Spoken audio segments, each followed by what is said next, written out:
Hi and welcome to my channel. I'm Simon and today I am back to tell you about my holiday TBR because as this goes live I will be in another continent. I'm not saying where yet because I still can't quite believe it's real and I feel like I don't want to jinx it or anything because travel's been so hard over the last couple of years that I can't actually believe I'm going to be getting on a plane and going to another continent, as I said. But it's very exciting. I'm going to be having my 40th birthday, which is on Thursday, somewhere, pretty cool and quite different, and I'll certainly be doing something very different on my birthday, but more about that later in the week because I'm probably going to take the next week off making a video. I might do a little one on my birthday, but if not, I'll be back with a vlog on Sunday of like the week shenanigans, the birthday week shenanigans. Anyway, I'm waffling on.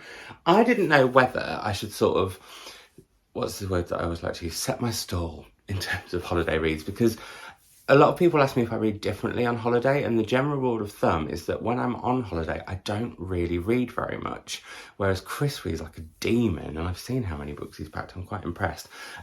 But I do try, well, I don't try and read a book a day, but I do try and read while I'm on holiday, but only through text. I think that's because work sometimes can be so booky that I need that little break from it. But this holiday that we're going on is very, very different. It's not the sort of holiday I go on afterwards. And actually, Chris was quite shocked. And I was like, I just want to go somewhere where I can be on like a resort, not have much to do, just literally pool, sea, maybe a few other little excursions as we go. And that is the plan. So I thought in terms of my reading, whereas like I never take workbooks on holiday with me because it is a holiday, but I might normally take, I don't know, there's a few books that have come in like Young Mungo. I've got a final copy of that. I'm looking at my shelves at other books that I would like to take with Vladimir by Julia May Jones. I was thinking they might be a bit heavy, and what I want is not fluffy, light throwaway, but what I want is fun, entertaining, may have a dark theme or two, or like undercurrent or tone, and that's all good because I do like darker fiction, but generally books that I'm just going to really enjoy. And my rule of thumb for going on holiday is generally to take a book a day because I'm normally busy, and it just gives me lots of options if there's one that I don't like, or I don't generally tend to read a book a day on holiday. But this holiday, because it's going to be so chill, I have got, I think I've chosen 1, 2, 3, 4, 5, 6, 7, 8. I'm away for 8 days and I've chosen 8 books, and my rule of thumb was actually going to be for it, in fact no I haven't because I've got my flight book, so I divide my holiday reads into the book that I'm going to take on the plane on the way there, so that I'm less aware of the fact that I'm in a tin can thousands of whatever it is above, well let's not, and then I have another one for on the way back, and they tend to be crime or thrillers because those tend to make me escape the most. Now they're, interestingly, pun coming, the titles that I'm most up in the air about, because I haven't quite decided which thrillers I want to take. I've got a couple of options, so I'll show you those last. But then, because I'm going to be doing very little, like I said, except the odd occasional excursion, I was actually thinking it would be good to have 1.5 books a day, but in the end I settled on 8 because I thought otherwise I might just be, you know, putting pressure on myself, and I'm meant to be on holiday, and I've got a feeling the hotel that we're staying at has a library where people leave books, so that could be interesting in itself to see what I discover there. There are no bookshops where I'm going. I mean, imagine, not a one as far as I'm aware. I could be lying, but I don't think I am, and if they are, I don't think there'll be many, if any, books in English. So, oh, tease. Right, let's get on with the books that I want to take with me, because I need to pack. So first up is a book that I wanted to read from the start of the year. It's an author who I love, and it's their first book. I've meant to read it for ages. It was actually picked for a prompt by one of my patrons where they get to pick like books off the shelves, 2 sets of shelves in this room, but the shelves will change, so I don't know why I'm pointing around because it's all different now. And that book is Behind the Scenes at the Museum by Kate Atkinson, which there's 2 reasons that I thought this would be a good idea. 1, I love Kate Atkinson's writing. 2, it's a bit of a chunkster, so I'm going to get like my reading value from having this in my case. And also, it's quintessentially British, and I thought it'd be quite nice to read something that is quintessentially British when I'm somewhere completely the polar opposite. So this is my first pick, and I said to myself I wasn't going to take any books for like work or prompts or whatever, but that makes it sound like work and prompts and stuff aren't always fun, and they are. And I do think I will really, really love this. So yes, I'm going to be taking that one. The other one that I'm taking, which is a big chunkster from an author I've read before and loved, and that's one thing I meant to say, sorry. Sometimes holidays are a really good excuse to get to like a backlist book or two from an author or two that you really, really love. And I've been wanting to read this for ages. It's Rachel's Holiday by Marian Keyes. And I have, again, Rachel just over there. And I would like to get to that one, but I want to read the first book of that duology, I guess, if that's what it is now, first. And also, the reason that I thought this would be quite nice is because it's set in New York. New York was where I was actually going to go originally for the next week. However, I felt I'd come back a little bit too overstimulated and I really, really need a break. So I've been kind to myself in that sense. I'm hopefully going to go to New York towards the end of the year. I'd really like to do like a booktuber trip to New York or something, but that's not for now. Anyway, yeah, so Rachel's Holiday. I know that this deals with alcoholism, but I think knowing Marian Keyes' writing and how much I love grown-ups, she can deal with really difficult subject matters in a really readable, such a basic way of saying it, but basically that's true. A really readable, engaging, thought-provoking, yet not too disturbing way. Does that make sense? Hopefully it does.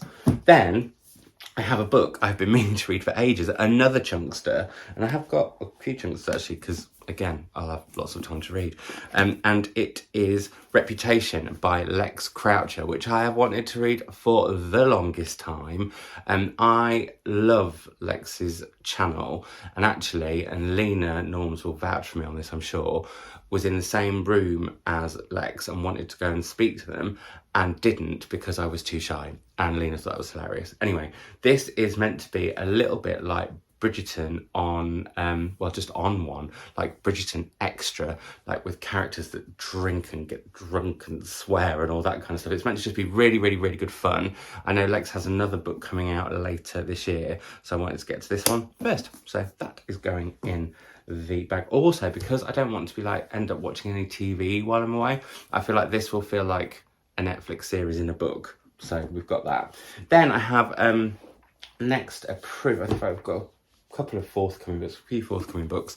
This I haven't hauled yet, it's only just arrived. It is, I love the cover of this, I've decided to shut the up, and it's The Movement by Ayisha Malik. Show you it there. And I absolutely loved Ayisha Malik's last book, This Green and Pleasant Land, which, going back to Lena actually, was one of Lena's favourite books, not last year, the year before, maybe the year before that, and I read it afterwards, and it was so brilliant. I've been so excited for a new Ayisha Malik. I don't know what it's about, I don't want to know too much about it, I'm just going to go into it blind and just enjoy it. I think it's going to be really, really good. I am taking a favourite author with me, another favourite author but not a backlist book. I'm taking one that I'm really, really excited about, and that is Akwaeke Emezi's You Made a Fool of Death with Your Beauty. This is meant to be, I think, quite a steamy romance set in the sunshine, and I'll be in the sunshine and probably feeling a little bit steamy.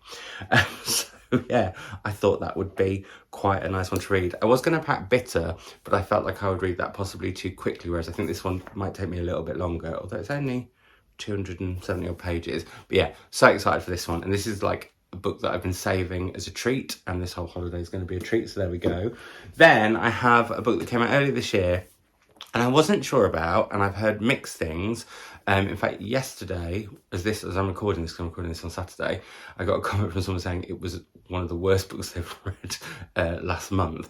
But in the same vein, when I did my lovely video with Kate of Harrison Harris Books, which if you've not seen, please go and see it. I'll link it down below. She recommended, and it's this, sorry, this is the proof edition. It's The Maid by Nita Prose. And it says, I'm your maid, I know so much about you, your secrets, your dirty laundry, but what do you know about me? And I loved the idea of reading a hotel-based book whilst I'm in a hotel. Plus, I've heard really interesting things about the protagonist of this book, and it's kind of like a bit of a whodunit. So yeah, I'm really, really excited for it, and yeah, I'll be heading to that one, and I will find out which side of the fence I fall on.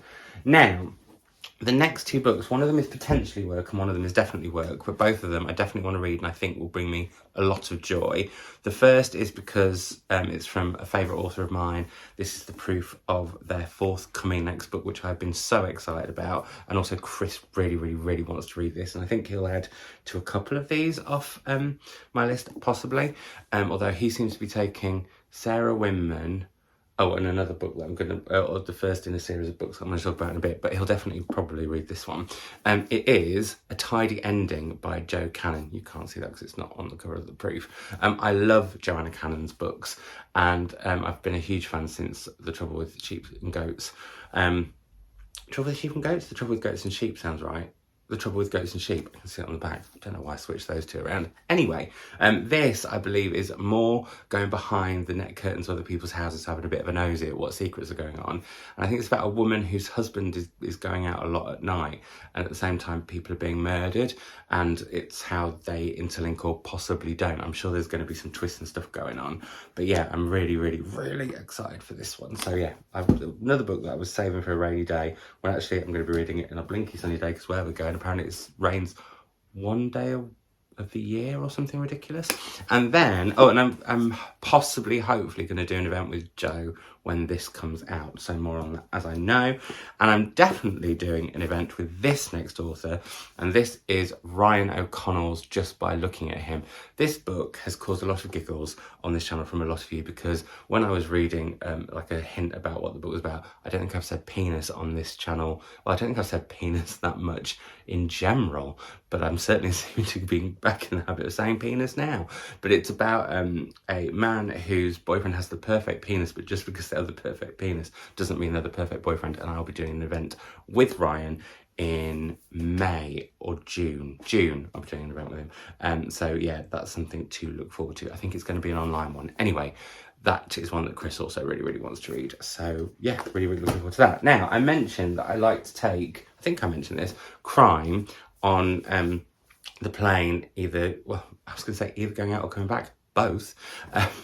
It's not a one-way flight, sadly, because it looks like it's going to be amazing. But I have various options here of what I could read. So I read the first in the Murder Most Unladylike mystery series last month and absolutely loved it. Murder Most Unladylike, it was called. This is the sequel, Arsenic For Tea, and I am tempted. Chris wants to read the first one, and so I'm tempted to take this one and the third book with me so that I can read one on the way there and one on the way back, because I just know I'll get lost in this, be really, really like properly hooked. It'll bring me lots of joy and make me sort of smile to myself, and be just the kind of perfect book for a plane journey where I'm in a tin can high above. Well, again, let's not go there. So there's that option.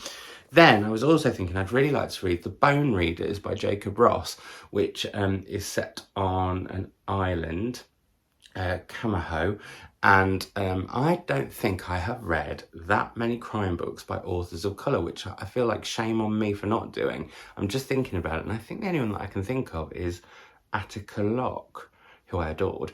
I need to have a think about that more, but it's something that I would definitely like to read a lot more of, because I'm aware that a lot of the crime that I read is by white women.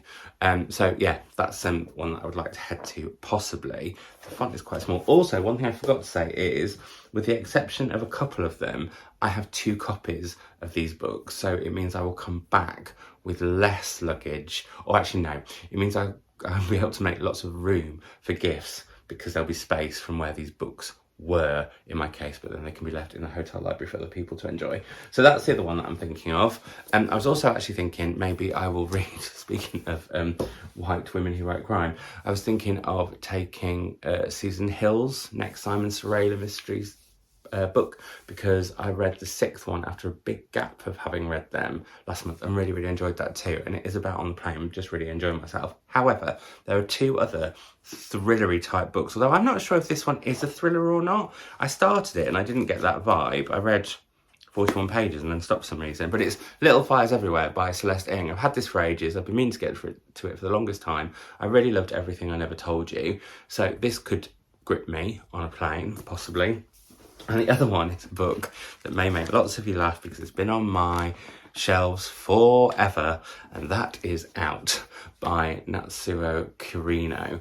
And yeah, this has really, really tempted me. I can't quite work out if it's going to grip me, or whether it's a bit of a literary thriller, so it's a little bit more like, I just want to be gripped when I'm on a plane. I don't want to have to kind of like spend ages, and that's why I think a series is quite good, or being a bit of a way through a series, because you've already had the world building-ish in the first one, or in the case of season 2, if I take that, 6, sorry, because I'll be reading the 7th. And so you're kind of in there, and that makes the plane journey a lot more pleasant for me. But that said, I've had this for the longest time, and I would like to read it at some point, so who knows. So that is my rough-ish TBR for my holiday trip. When I go away to Italy next month, I'll probably take some very different books, just because I do think where you go on holiday does set the tone for what you're going to read. One thing I should say is, I haven't been able to get any fiction set where I'm going, and that is something that I do like to do, and it's probably what I'll do more when I go to Italy next month. And yeah, so I did find one, but it's just taken ages to get delivered, so I don't think it's going to arrive magically, well, when the next post comes, probably at in the next 10, 15, 20 minutes. So yeah, so I don't think that's going to happen, but I shall read it when I'm back and have where I'm going in the back of my mind, I guess, when I'm reading it. So lots of lovely memories as I read along. Anyway, there we go.